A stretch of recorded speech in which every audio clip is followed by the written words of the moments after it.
Well, hello. Welcome once again to Stuff and Things, where I like to talk about stuff and occasionally even things. I'm your good friend Bradley, and today it is a very pleasant Sunday Stuff and Things. And on this pleasant Sunday Stuff and Things, we have stuff and things to talk about, including upcoming videos, things that you can look forward to on Stuff and Things and Stuff and Things Plays. We're going to talk about one of the weirdest and probably worst movies I have ever seen in my entire life. Kind of a multimedia presentation. I'm going to show you some clips and talk about this film. It's ridiculous. We're going to talk about the headaches I've been having with internet access and Xfinity lately. And then, of course, we have your feedback and questions in hashtag #AskStuffandThings. So, let's get into it. All right, so what can you look forward to on Stuff and Things and Stuff and Things Plays?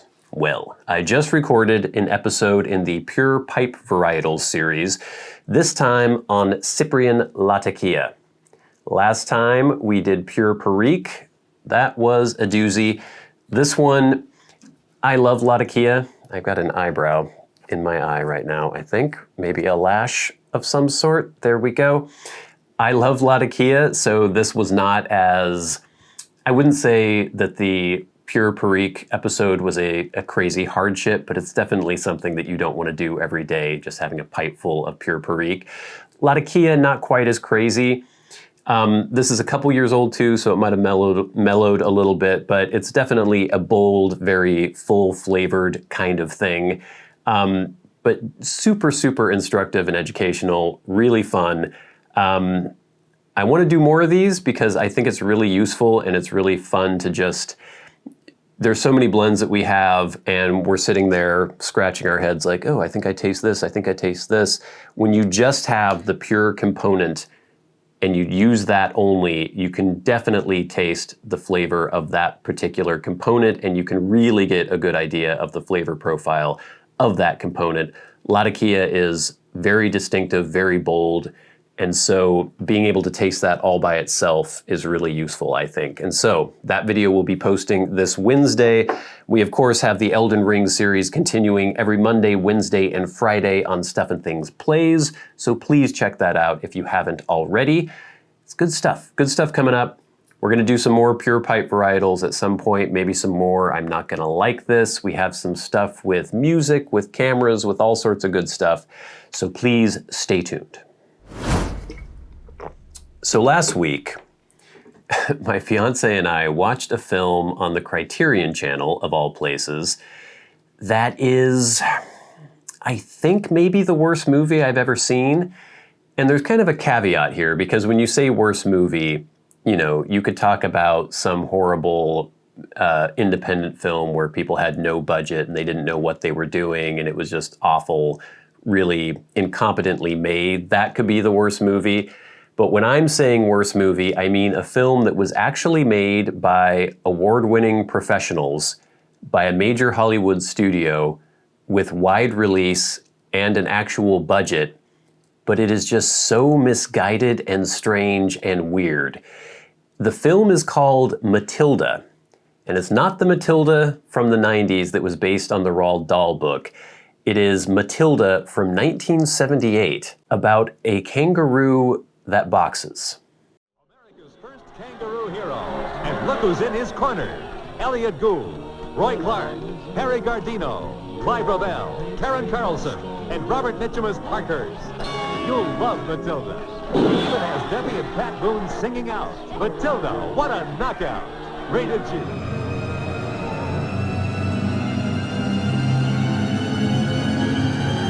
This film stars Elliot Gould, a very famous actor, Robert Mitchum, another very famous actor, and a guy in a freakish kangaroo costume. I think this is supposed to be a comedy. I think it's supposed to be like, hey, fun for the whole family, bring your kids kind of comedy. There was nothing funny in this movie whatsoever. It was so awkwardly paced, awkwardly shot, awkwardly acted. The costume is something out of a horrible fever dream, a nightmare scenario. This creepy, weird, glassy-eyed kangaroo. I said I will not permit this. Listen, lady, I have always suspected people like you who do goody-good things for animals and whatever. There's something inside of them, in their lives, that ain't working. Something empty. So fill yourself up with something besides my marsupial. The dialogue is ridiculous. Just everything about this film is horrible. It's awful. And it's not even the kind of thing that you can watch and laugh at. There are those so bad they're good movies. I like to watch Red Letter Media a lot. They have a series called Best of the Worst where they watch ridiculous movies on VHS or just horrible, horrible films. And sometimes those movies can be hilarious because of their ineptitude and just how ridiculous and weird they are. This is not one of those movies. I was imagining them trying to talk about this on Red Letter Media, and I don't think they'd really have anything to say because it's just so bad. And it's not so bad it's good. It's just so bad it's bad. Basically, the plot is there's a weird Irish dude who used to be a welterweight champion of the world. He, for some reason, never explained, has a giant, well, not giant, I guess it's just a normal-sized kangaroo. That kangaroo can box. And he meets up with Elliot Gould, who is a smarmy, I guess, talent agent, who decides that they're going to travel the country, forcing the kangaroo to box people because the kangaroo is the best boxer in the world. I got a kangaroo. Yeah, an act with a kangaroo. A boxing kangaroo, Mr. Matson. He's undefeated with 6 straight knockouts. Listen. The caveat, though, is that the kangaroo cannot get hit. Once the kangaroo gets hit, it will stop, and it will no longer continue fighting. Elliot Gould tries to develop some sort of relationship with a woman who works for some sort of animal welfare agency. She doesn't want the kangaroo to fight. He is horrible to her, but of course she is somehow charmed.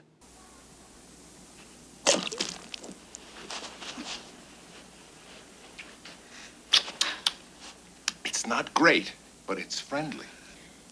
I never thought that it was possible to hate anybody as much as I hate you, but I have achieved the impossible. When are you gonna give it up? Here, have a shoe. I'll send you a bill in the morning.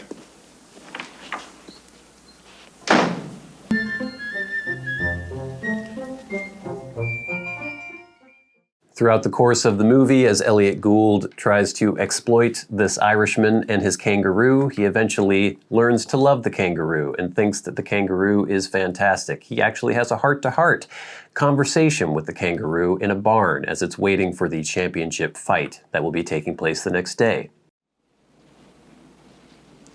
Look, I just came in here to see you're all right, champ.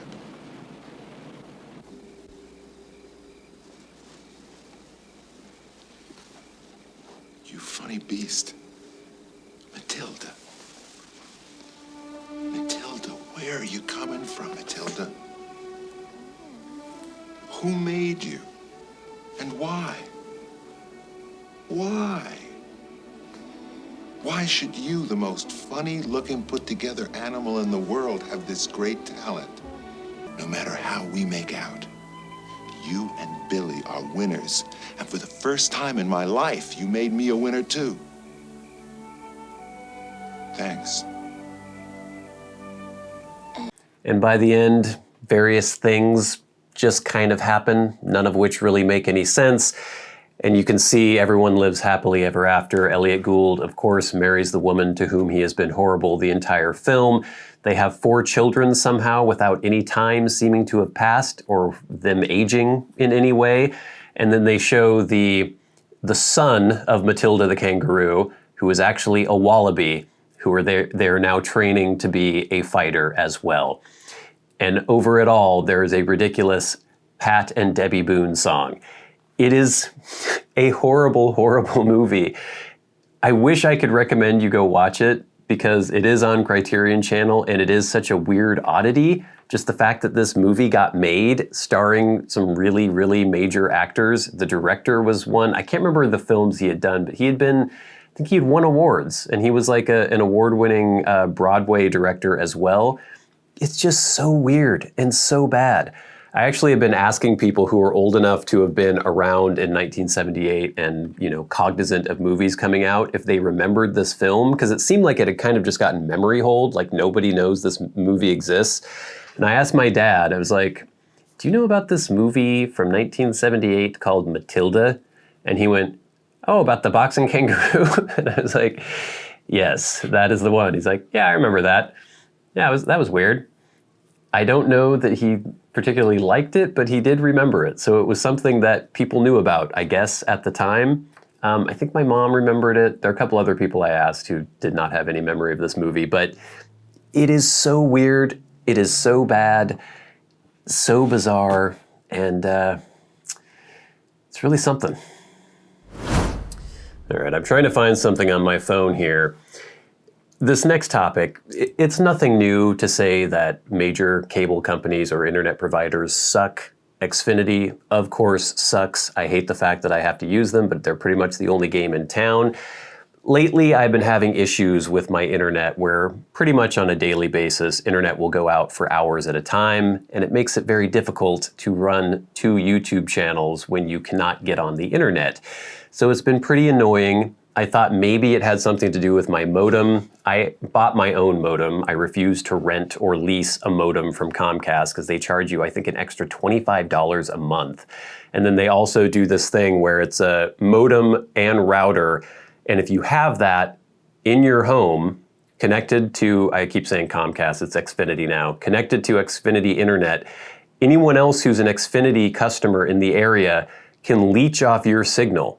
It's quite annoying, and I hate it. So I have my own modem, but it was pretty old, and I was looking into it and saw, oh, they're not officially supporting this modem anymore, so maybe it has something to do with that. So I bought a new modem, one that is supported now. It was like $50, so right there in 2 months' time, you've already saved yourself money from renting or leasing a modem from Xfinity. I hooked it all up, thought this should be easy, it should be fine. Once you hooked it up, I went into their phone app and tried to activate the new modem. Wouldn't work. I was spending hours trying to do this, trying to get on the internet. And then I finally found a Xfinity customer service number because they keep trying to force you just to do this text message thing that's all automated. You can't get a hold of any actual human. Finally found a customer service number, started calling that.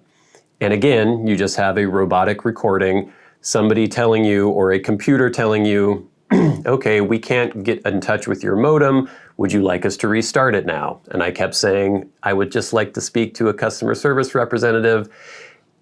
There was this weird process where it was like a wizard at a bridge asking you riddles in order for you to proceed, and you have to somehow come up with the proper combination of choices within this phone call, saying the right thing to this computer to get it to allow you to speak to an actual human. And I must have called them about 6 times, and each time they would say, oh, we're gonna restart your modem now. Call back once the modem is restarted. So you would do that, you would call back, they'd say, oh, we're gonna restart your modem now, call back once the modem is restarted, and you could not get out of this horrible force feedback loop. I'm gonna try to show you what this was. Let's see if this will work here.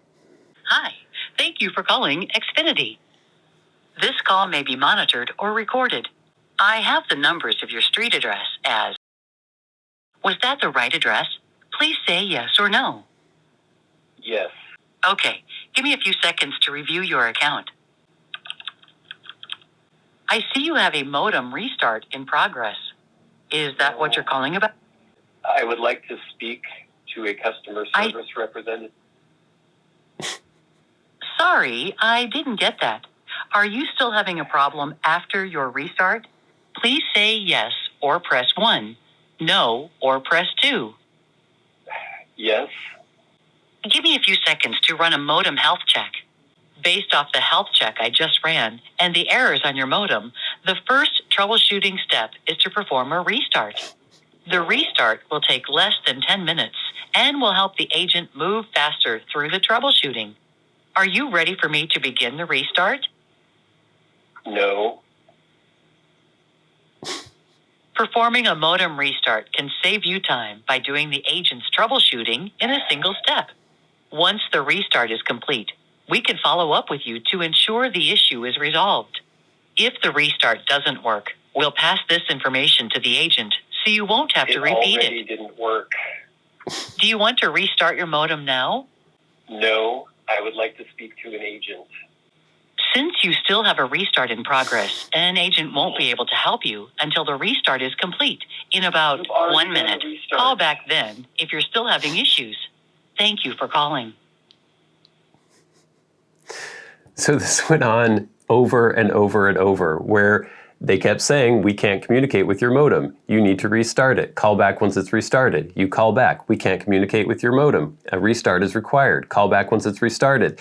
I finally, after about an hour of this, got in touch with an actual human, managed to go through the process. They were trying to hard sell me like crazy on renting or leasing a modem/router from Xfinity. He went into this whole thing. I actually recorded that call too, but I'm not going to play it. He was a nice guy. He was doing his job.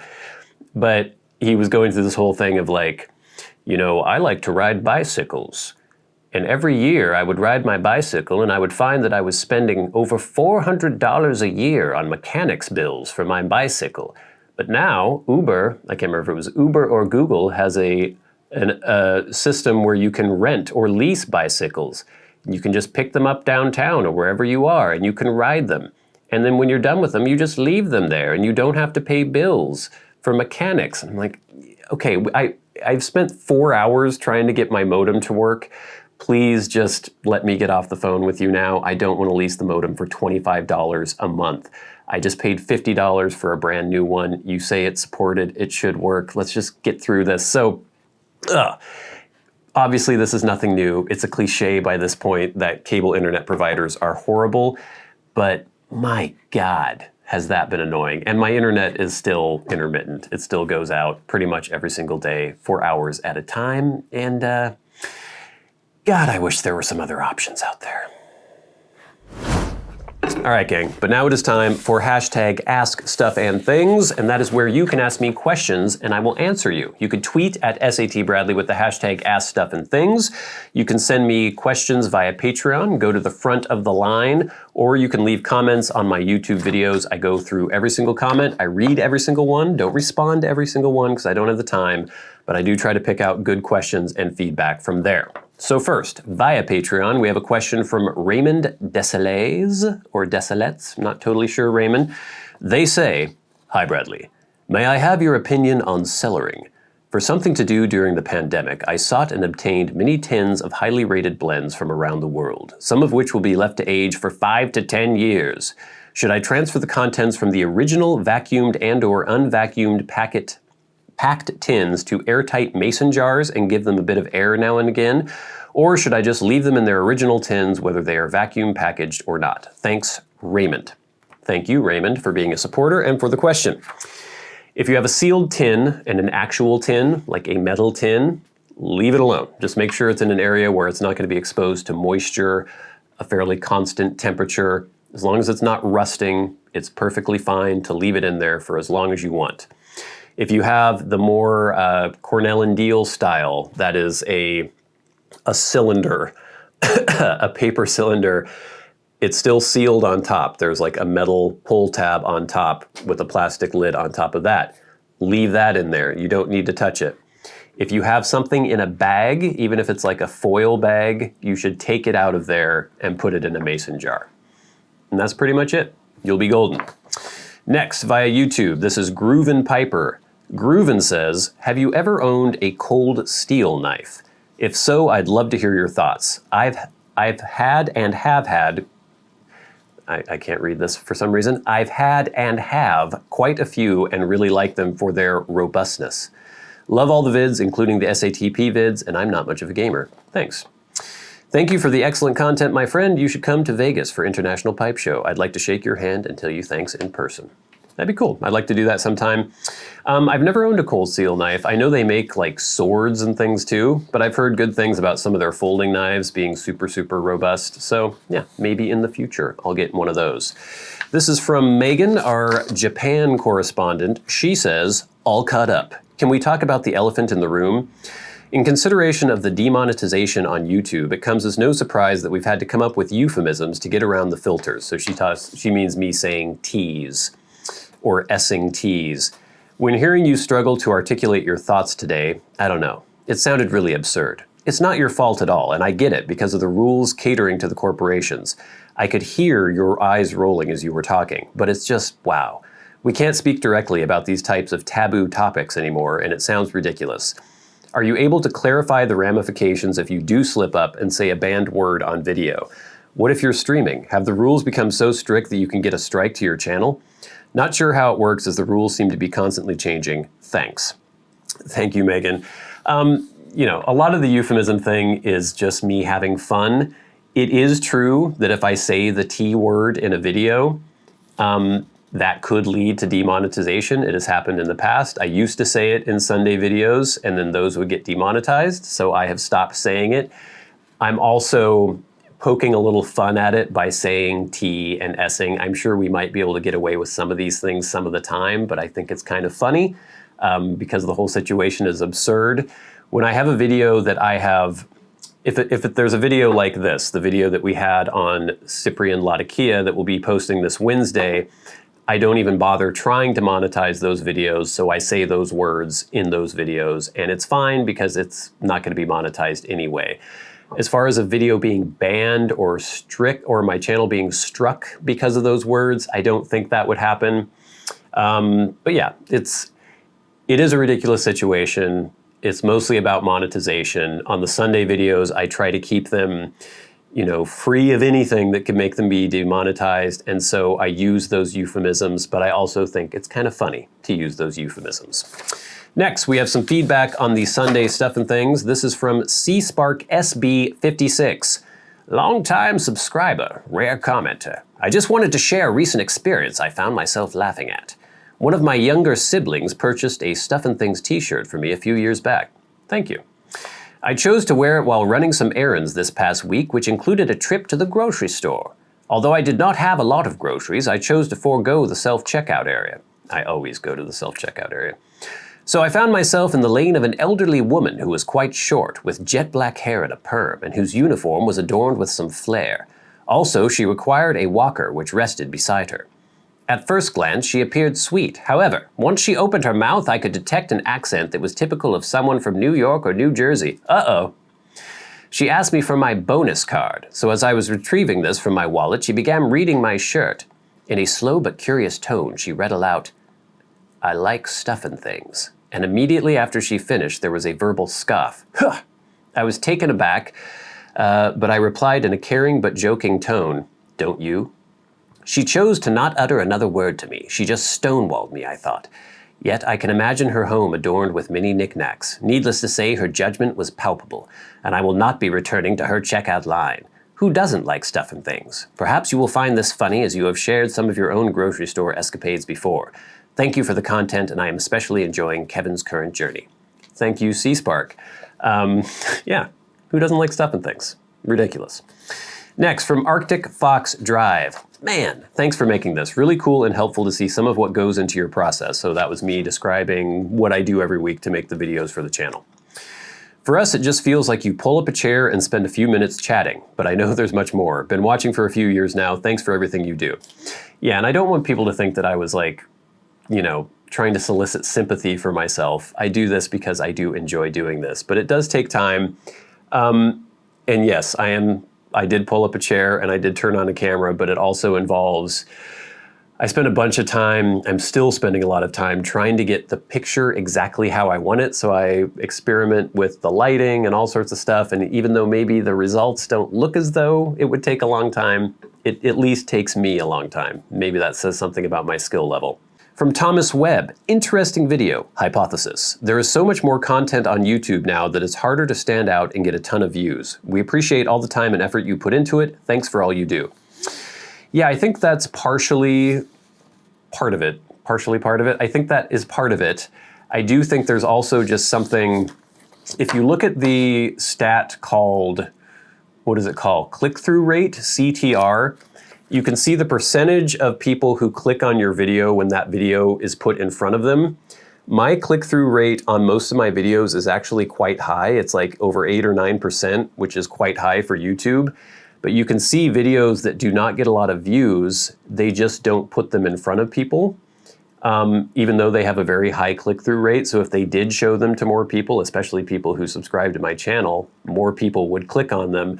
And then there are videos like when I did the 6-year update on the Midori Traveler's Notebook, they showed that to way more people, and it actually had a lower click-through rate than any of my pipe-related videos do, but they just showed it to so many more people. So it's partially algorithmic, where they're like, these are things that people want to see.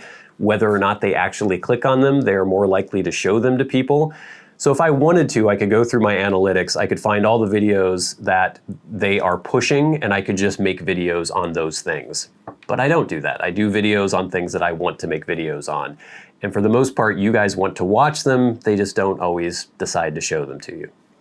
Anyway, we have a question from... Oh, no. We're back to feedback now for the MDoftheNorth review. This is from Pen and Journal. Interesting system and awesome review, Bradley. Love the engineering aspects and design thoughts. If you haven't checked out the video review of the MDoftheNorth Taschenbegleiter bestseller, check that out, posted last Wednesday. It is more sophisticated than the Traveler's Company, Midori. However, I do still prefer the charm and the simplicity of the Traveler's Company notebook system, where everything is held together by elastics. But would definitely love a further review down the road once you've used it more, and I am curious and would love if you could do a flip through of what you penned in your notebook. Thank you, Pen and Journal. From Hallie's Ledger and Lace, great review. The method of holding the inserts in is intriguing. I find that I have different sizes of journals for different purposes. My EDC, I know how you hate that term, is a 6-ish in size, with a 2-inch spine that houses my planner, schedule, wallet, and notebook. For journaling, I like an A5 size. You may want to check out Stalogy notebooks or Stalogy notebooks. Okay, my camera stopped recording because I had hit 30 minutes. I don't know where I was. We're going to start over with iReveille.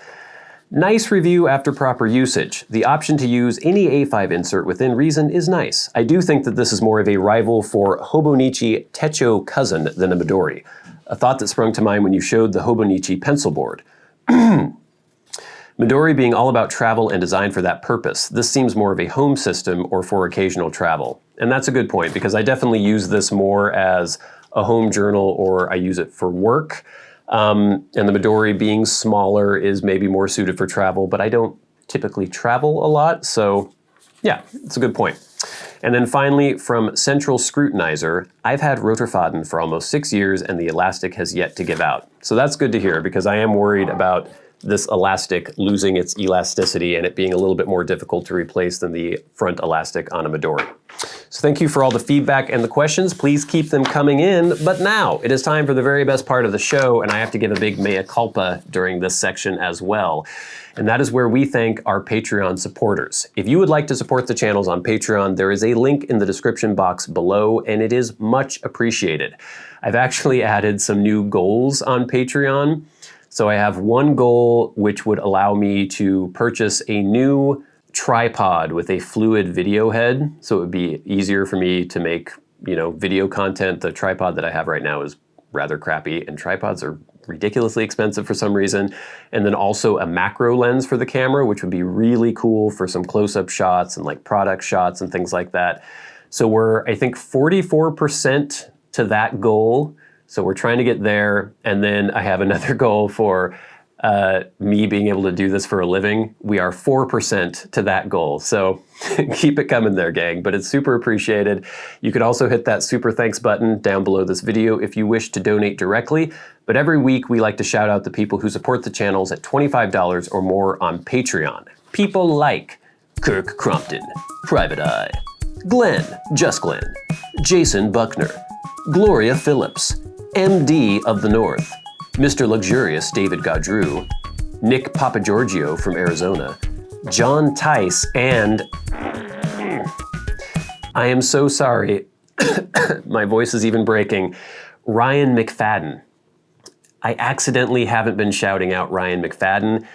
There are sometimes issues with my Patreon supporter feed on Patreon where it shows my relationship manager and it looked as though Ryan McFadin was no longer a $25 supporter, but he is still a $25 supporter, and so I am so sorry if I missed some shout-outs. In fact, I know I missed some shout-outs for you, Ryan. You are much appreciated. So from now on, you're on the list.